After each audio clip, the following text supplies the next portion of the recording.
ஒரு ஊரில் போஜராஜன் என்ற மன்னன் வாழ்ந்து வந்தான். அவனுக்கு 2 மனைவிகள். முதல் மனைவிக்கு ஒரு ஆண் குழந்தையும் ஒரு பெண் குழந்தையும் இருந்தது. 2வது மனைவிக்கு குழந்தை இல்லை. அவள் மிகவும் தீய குணங்களை உடையவளாகவும் பொறாமைக்காரியாகவும் இருந்து வந்தாள்.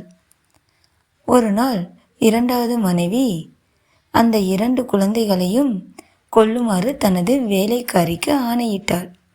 வேலைக்காரியோ, பாவம், இந்த 2 குழந்தைகளையும் கொல்ல வேண்டாம், ஒரு பெட்டியில் வைத்து ஆற்றில் அனுப்பி வைத்து விடலாம் என்று யோசித்து ஆற்றங்கரைக்கு அழைத்து சென்று அவர்களை பெட்டியில் வைத்து பூட்டி ஆற்றில் மிதக்க விட்டாள்.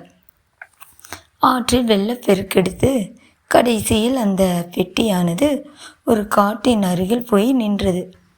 அந்த காட்டில் ஒரு முனிவரும் அவரது மனைவியும் வாழ்ந்து வந்தனர். அவர்களுக்கு குழந்தைகள் இல்லை. ஆற்றில் மிதந்து வரும் பெட்டியை கண்டனர்.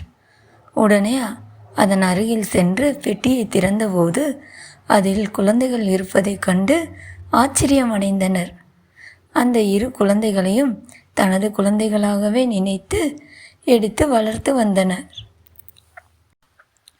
குழந்தைகள் இருவரும் பெரியவர்களான பின் முனிவர் இருவருக்கும் சில பரிசு பொருட்களை கொடுத்தார்.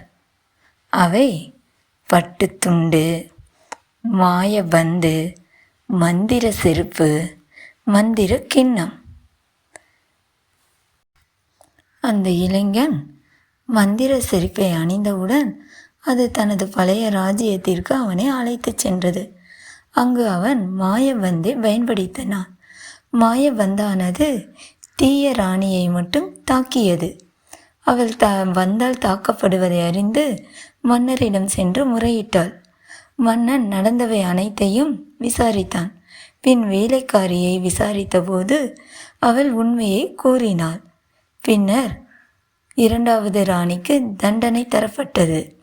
2 குழந்தைகளும் மீண்டும் தன்னுடைய உண்மையான பெற்றோருடன் சேர்ந்து வாழ்ந்து வந்தனர்.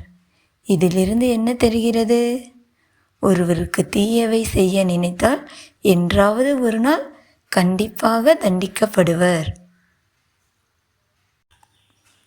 இன்றைக்கான கேள்வி: 2வது மனைவியை தாக்கியது எது?